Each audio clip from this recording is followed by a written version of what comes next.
Hello guys, welcome back to my channel. তো কেমন আছো তোমরা সবাই?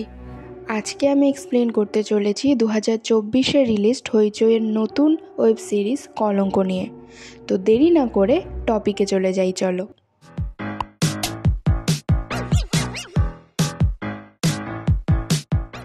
সিরিজের প্রথমেই আমরা রঙ্গন ও চৈতির অ্যানিভার্সারি পার্টির দিনের সিন দেখতে পাই। সেখানে রঙ্গনের বন্ধুরা ওর কাছে জানতে চায় সে এবার অ্যানিভার্সারিতে চৈতিকে কী গিফট দেবে। রঙ্গন তখন বলে ট্রুথ। রঙ্গন চৈতিকে ট্রুথ কেন গিফট দেবে তার কারণ আমরা পরে জানতে পারবো। এরপর চৈতি এসে সবাইকে খেতে যেতে বলে। আমাদের এরপর ওদের দুই ছেলে মেয়ে প্রিয়া ও লিওকে দেখানো হয়। প্রিয়া বড় মেয়ে ও লিও ছোট ভাই ওর। প্রিয়া লিওকে বলে যে ভাই তুই কাকে বেশি ঘৃণা করিস। লিও চুপ করে থাকে। প্রিয়াই তখন বলে আমি মাকে সব থেকে বেশি ঘৃণা করি। এই ঘৃণার কারণও আমরা গল্পের মধ্যেই জানতে পারবো। রঙ্গন ও চৈতির কলেজ থেকে প্রেম, আর তারপর তারা বিয়ে করে। বিয়ের আগে ওরা নিজেদের মধ্যে ডিসিশন নেয় যে ওরা কখনো কাউকে মিথ্যে কথা বলবে না, এমনকি সেটা যত বড়ই সত্যি হোক না কেন। ওদের বিয়ের পর ছেলে মেয়েকে নিয়ে ওদের সুখেই দিন কাটছিল। চৈতির যদি কোনো ছেলেকে পছন্দ হতো তাহলে ও রঙ্গনকে বলতো, বা রঙ্গনের পছন্দ হলেও চৈতিকে বলতো। এরকমই একদিন রঙ্গন চৈতিকে জানায় ও ওর অফিসের একটা মেয়ের সাথে রিলেশনে জড়িয়েছে। তার নাম কঙ্কনা। চৈতি প্রথম দিকে এটাকে ওভাবে পাত্তা না দিলেও দিনের পর দিন রঙ্গনের মুখে ওর আর কঙ্কনার রিলেশনের গল্প শুনে, কঙ্কনা ও রঙ্গন কোথায় কখন ঘুরতে গেছে এসব শুনতে শুনতে ও ওদের সম্পর্কটা নিয়ে সিরিয়াস হতে থাকে। ও আর রঙ্গনের মুখে ওসব শুনতে পারছিল না, যার জন্য ও রঙ্গনকে একদিন বলে যে ওকে আর সত্যি না বলতে, ওকে মিথ্যে বলতে। ও আর ওদের সম্পর্ক আগের মতো মেনে নিতে পারছে না। রঙ্গন সেটা বুঝতে পারে, তাই ও পরিস্থিতি সামাল দিতে তখন ওকে এই মিথ্যে বলে যে ওর আর কঙ্কনার ব্রেকআপ হয়েছে। কঙ্কনার বয়ফ্রেন্ড এতদিন দেশের বাইরে ছিল, সে এখন ফিরে এসেছে, তাই ওদের মধ্যে কোনো যোগাযোগই নেই। এসব শুনে চৈতির কষ্ট একটু কম হয়। ও রঙ্গনকে কাছে ডেকে নেয়, কিন্তু চৈতি মনে মনে পুরোপুরি বিশ্বাস করতে পারছিল না যে কঙ্কনার সাথে ওর সম্পর্ক আর নেই। এদিকে রঙ্গনের এই এক্সট্রা ম্যারিটাল রিলেশনের ব্যাপারে ওদের মেয়ে প্রিয়া জানতে পেরেছিল। ও নিজের চোখে ওকে আর কঙ্কনাকে একসাথে দেখে ফেলেছিল।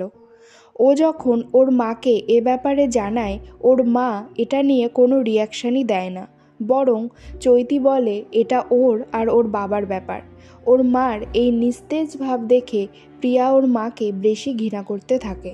এরপর প্রেজেন্ট সিনে পার্টির মধ্যে যখন ওরা কেক কাটছিল তখন ওরা দেখতে পায় ওদের কেকের নিচে হ্যাপি অ্যানিভার্সারি লায়ার বলে লেখা ছিল। সবার মাঝে এটা দেখে ওরা খুব অবাক হয়ে যায়, আর ওরা ভাবতে থাকে এটা হয়তো ওদের মেয়ে প্রিয়ারই কাজ। এটা সে করেছে সবার সামনে ওদেরকে অপমান করার জন্য। পার্টি শেষ হলে ওরা প্রিয়ার কাছে গিয়ে জিজ্ঞাসা করে জানতে পারে এটাও করেনি। তারপর ওরা নিজেদের মধ্যে আলোচনা করে তাহলে এটা কে করলো, আর লায়ারটা কাকে উদ্দেশ্য করেই বা লেখা, রঙ্গনকে না চৈতিকে। এরপর দিন রঙ্গন ও ওর বন্ধু বাসব একসাথে লাঞ্চ করছিল।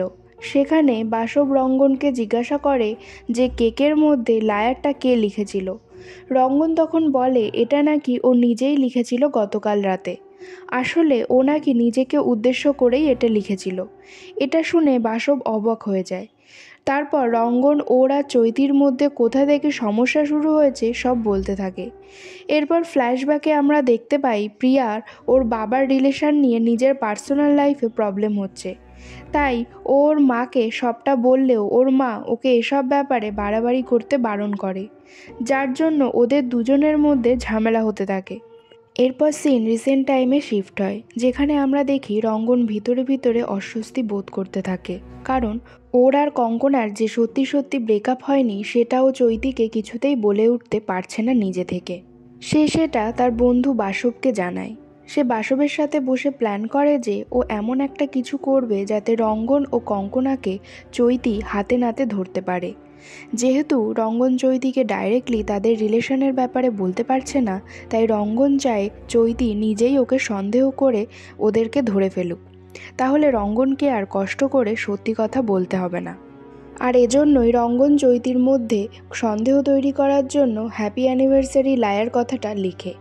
বাসব ওর এই প্ল্যানের কথা শুনে অবাক হয়ে যায় আর বলে যে সত্যি তোর মতো এমন মানুষ আগে দেখিনি, যে নিজেই নিজের বউয়ের কাছে প্ল্যান করে ধরা পড়তে চায়। এরপর থেকে রঙ্গন চৈতির যাতে সন্দেহ হয় এরকম কাজ করতে থাকে। ও একদিন ওর রুমালে লিপস্টিকের দাগ লাগিয়ে দেয়। চৈতি সেটা দেখেও, আর ও মনে মনে ভাবতে থাকে এটা কোথা থেকে এলো। এরকমভাবে সত্যি সত্যি চৈতির মনে সন্দেহ আবার দানা বাঁধতে থাকে। নেক্সট সিনে আমরা দেখি চৈতি ওর গানের স্কুলে ভর্তি হয়, যাতে নিজেকে একটু এসবের থেকে বাইরে রাখতে পারে। সেখানে গিয়ে ওর বিহানের সাথে পরিচয় হয়। ও খেয়াল করে বিহান ওর দিকে কেমনভাবে তাকিয়ে থাকে। ও জানতে পারে বিহান নাকি অনেক আগে থেকেই ওকে পছন্দ করত। বিহান ওর দিকে এমনভাবে তাকিয়ে থাকতো যেটা দিন দিন চৈতির অস্বস্তির কারণ হয়ে দাঁড়াচ্ছিল। চৈতি এটাও জানতে পারে বিহান নাকি একটা ভালো চাকরি পেয়েছে, আর কিছুদিন পরেই ওর জয়নিং। যাই হোক, বিহান প্রায়ই চৈতির পিছু নিত ওকে দেখার জন্য। একদিন উপায় না পেয়ে চৈতি বিহানের মুখোমুখি হয় আর ওকে উল্টোপাল্টা বলে দেয় আর বারণ করে দেয় ওকে এভাবে ফলো করতে। এর মধ্যে একদিন প্রিয়া ওর বাবা ও কঙ্কনার রেস্টুরেন্টে একসাথে টাইম কাটানোর একটা ভিডিও ওর মাকে দেখায়। চৈতি এই ভিডিও দেখার পর খুব কষ্ট পায়। মায়ের এই কষ্ট দেখে প্রিয়াও খুব কষ্ট পায় আর ঠিক করে যে ওর নিজে দায়িত্ব নিয়ে রঙ্গন ও কঙ্কনার রিলেশন সে ভেঙে দেবে, আর কঙ্কনা যেন ওদের থেকে অনেক দূরে চলে যায় সেই ব্যবস্থা করবে। এর মধ্যে একদিন চৈতি রঙ্গনের একটা মেসেজ পায়, যেখানে রঙ্গন লেখে ওর আজকে রাতে অফিসে থাকতে হবে কারণ ওর অফিসে কাজ পড়ে গেছে।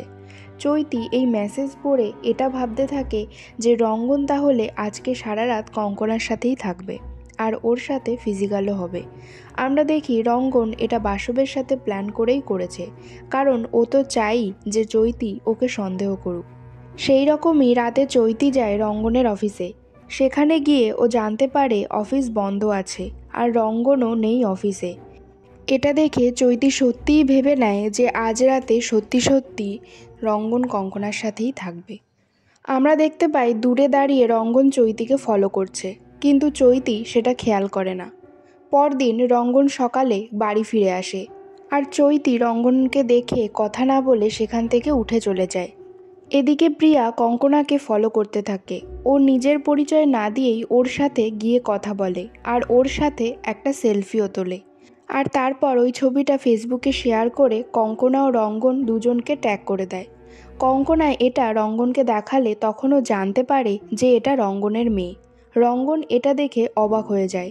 প্রিয়াও যে ওদের ব্যাপারে এভাবে ঢুকে যাবে সেটা রঙ্গন চায় না, তাই ও বাড়ি এসে প্রিয়ার উপর রাগারাগি করে আর এই ব্যাপারে ওকে মাথা ঘামাতে বারণ করে, কারণ এটা ওর মা আর ওর বাবার ব্যাপার। কিন্তু প্রিয়া খুব স্বাভাবিকভাবে উত্তর দেয় যে যদি রঙ্গন কঙ্কনার সাথে যোগাযোগ বন্ধ করে দেয় তাহলে ও আর এগুলোর কিছুই করবে না। রঙ্গন এবার ভাবতে থাকে ওদের মাঝে ঢুকে প্রিয়া সমস্ত ব্যাপারটা জটিল করে দিচ্ছে, তাই যা করার তাড়াতাড়ি করতে হবে ওকে। এরপর রঙ্গন আবার বাসবের সাথে বসে একটা প্ল্যান করে। সেখানে বাসব হোটেল বয় সেজে রঙ্গনের ফোনে ফোন করে। রঙ্গন এরপর ইচ্ছা করে ওর ফোনটা রেখে বাথরুমে চলে যায়। চৈতি এসে ফোন রিসিভ করলে বাসব বলে যে ওই হোটেলে আজকে দুপুরে রঙ্গন ও কঙ্কনার নামে যে রুম বুক করা আছে সেই ব্যাপারে কথা বলার জন্য সে কল করেছে। এটা জানার পর চৈতি তার কিছুক্ষণ পর চলে আসে সেই হোটেলে। ওখানে গিয়ে চৈতি রিসেপশনে কথা বলার পর জানতে পারে ওখানে রঙ্গন ও কঙ্কনা নয়, বরং রঙ্গন ও চৈতির নামে রুম বুক করা হয়েছে। এরপর সে সোজা ওই রুমে চলে আসে। রুমে গিয়ে দেখে রঙ্গন ওখানে ওর জন্য ওয়েট করছে। চৈতি এর কারণ জানতে চাইলে রঙ্গন ওকে সবটা খুলে বলে আর ওর আর কঙ্কনার মধ্যে কেমন ধরনের সম্পর্ক সেটাও জানায়।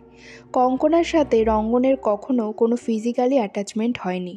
কঙ্কনার সাথে রঙ্গনের শুধু সময় কাটাতেই ভালো লাগতো, কারণ কঙ্কনার মধ্যে রঙ্গন পুরনো চৈতিকে খুঁজে পেয়েছিল। রঙ্গন ওকে জানায় যে চৈতি নিজে থেকেই ওদের সম্পর্ক নিয়ে উল্টোপাল্টা ভাবতে শুরু করে। তাই রঙ্গন যখন দেখে চৈতি ওর আর কঙ্কনার রিলেশনটাকে নিয়ে সিরিয়াসলি ভাবছে আর ওকে আগের দিন কাঁদতে কাঁদতে মিথ্যা কথা বলতে বলেছে, তারপর থেকেই রঙ্গন ওকে প্রথমবারের মতো মিথ্যা বলা শুরু করে। কিন্তু দিনের পর দিন মিথ্যা বলতে বলতে রঙ্গন হাঁপিয়ে উঠেছে আর ও নিজের মুখে চৈতিকে সেই সত্যি কথাটাও বলতে পারছিল না। তাই রঙ্গন বাসবের সাথে প্ল্যান করে এই কাজগুলো করেছে, যাতে চৈতির মনে আবার সন্দেহ হয় আর ও রঙ্গন ও কঙ্কনাকে হাতে নাতে ধরে ফেলে। আর এসব করতে করতে ও আবার সেই পুরনো চৈতিকে চৈতির মাঝেই ফিরে পেয়েছে, আর ও আবার নতুন করে ওর প্রেমে পড়েছে। আর চৈতির কথা ভাবতে ভাবতে কঙ্কনার কথা ও ভুলেই গেছে। এসব শুনে চৈতি বুঝতে পারে ও রঙ্গনকে ভুল বুঝেছিল। এরপর ওদের মধ্যে আবার সব ঠিক হয়ে যায় আর ওরা একসাথে বাড়ি ফিরতে থাকে। রঙ্গন হঠাৎ চৈতিকে জিজ্ঞাসা করে, তাহলে কি ওদের মধ্যে সত্যি বলার প্রমিসটা এখনও থাকবে? চৈতি তখন বলে অবশ্যই থাকবে, কিন্তু চৈতি সব সত্যি কি রঙ্গনকে বলতে পেরেছে? এরপর ফ্ল্যাশব্যাকে আমাদের দেখানো হয় চৈতি যেদিন রঙ্গনকে খুঁজতে ওর অফিসে গেছিল, সেদিন ও রঙ্গনকে দেখতে না পেয়ে ভেবেই নিয়েছিল যে রঙ্গন কঙ্কনার সাথেই রাত কাটাচ্ছে। আর সেই রাগে সে বিহানকে ফোন করে নিজের কাছে ডাকে আর ভাবে রঙ্গন যদি তাকে চিট করতে পারে তাহলে সে কেন পারবে না। কিন্তু এরপর বিহান যখন ওর সাথে ইন্টিমেট হতে চায় ও তখন ওখান থেকে চলে আসে। এই সত্যিটাই রিসেন্ট সিনে চৈতি ভাবতে থাকে, আর এটাও ভাবে যে ও এখনই রঙ্গনকে এটা জানাবে না, জানালে হয়তো এখনই ওদের মধ্যে যে সম্পর্কটা ঠিক হয়েছে সেটা আবার খারাপ হয়ে যেতে পারে। ওরা বাড়ি ফিরে আসলে লিও ওদেরকে জানায় যে ওর দিদি স্কুল থেকে ফিরে বাথরুমে যে সেই ঢুকেছে এখনও বেরোয়নি। লিও অনেক ডাকাডাকি করলেও ও দরজা খোলেনি। এটা শুনে ওরা দুজন বাথরুমে যায় আর প্রিয়াকে দরজা খুলতে বলে। তারপর প্রিয়া দরজা খুলে দেয় আর রঙ্গন ও চৈতিকে জানায় ওর সাথে কি হয়েছে। আমাদের ফ্ল্যাশব্যাকে দেখানো হয় প্রিয়া কঙ্কনার বাড়ি গিয়ে ওকে বলে ও যেন ওর বাবার সাথে সমস্ত সম্পর্ক শেষ করে দেয়, কিন্তু কঙ্কনা কোনোভাবেই রাজি হচ্ছিল না, যার জন্য ওদের মাঝে ঝামেলা শুরু হয়। এরপর একটা সময় প্রিয়া রেগে গিয়ে কঙ্কনার দিকে একটা কাচের গ্লাস ছুঁড়ে মারে, আর কঙ্কনা সিঁড়ি থেকে গড়াতে গড়াতে নিচে পড়ে যায় টাল সামলাতে না পেরে, আর অনেক রক্ত বেরিয়ে ও ওখানেই মারা যায়। প্রিয়া ওই দেখে খুব ঘাবড়ে যায় আর বুঝতে পারে সে খুব বড় সমস্যায় পড়ে গেছে। ওর হাত পায়ে রক্ত লেগে যায়, তাই ও উঠে ওর বাড়ি থেকেই হাত পা ধুয়ে নেয় আর বাড়ি এসে বাথরুমে দরজা বন্ধ করে বসে থাকে। এরপর রিসেন্ট সিনে রঙ্গনকে কেউ একটা ফোন করে টিভি চালাতে বলে। টিভি চালিয়ে ওরা দেখে কঙ্কনার মৃত্যুর খবর নিউজে দেখাচ্ছে। কঙ্কনার বাড়ির কাজের মহিলা রিপোর্টারদের জানায় যে সে কঙ্কনা মারা যাওয়ার আগে একটা বাচ্চা মেয়েকে ওই বাড়িতে ঢুকতে দেখেছে, কিন্তু সে যে কে সেটা উনি জানেন না। এরপর আমাদের দেখানো হয় যে কঙ্কনার মৃত্যুর তদন্ত করার দায়িত্বে আছে বিহান। সে এখন পুলিশ অফিসার, আর বিহান চৈতির উপর ভীষণ রেগে আছে, কারণ সেদিন চৈতি তাকে ডেকে ওভাবে ফিরিয়ে দিয়েছিল। চৈতি ও রঙ্গন এরপর ভাবতে থাকে কিভাবে ওরা ওদের মেয়েকে বাঁচাবে। এখানেই শেষ হয় কলঙ্কের ফার্স্ট সিজন। আশা করি খুব শীঘ্রই কলঙ্কের সেকেন্ড সিজন রিলিজ হবে, আর এরপর চৈতির মেয়ের সাথে কি হলো তা আমরা জানতে পারবো। তো কেমন লাগলো আজকের এক্সপ্লেনেশন অবশ্যই কমেন্ট সেকশানে জানাবে। ভালো লাগলে লাইক, শেয়ার, সাবস্ক্রাইব করবে, আর সাবস্ক্রাইব করার সময় পাশের বেল আইকনটি প্রেস করে দেবে, যাতে আমি যখনই নতুন কোনো ভিডিও আপলোড করব তার ইনস্ট্যান্ট নোটিফিকেশান তোমাদের কাছে পৌঁছে যায়।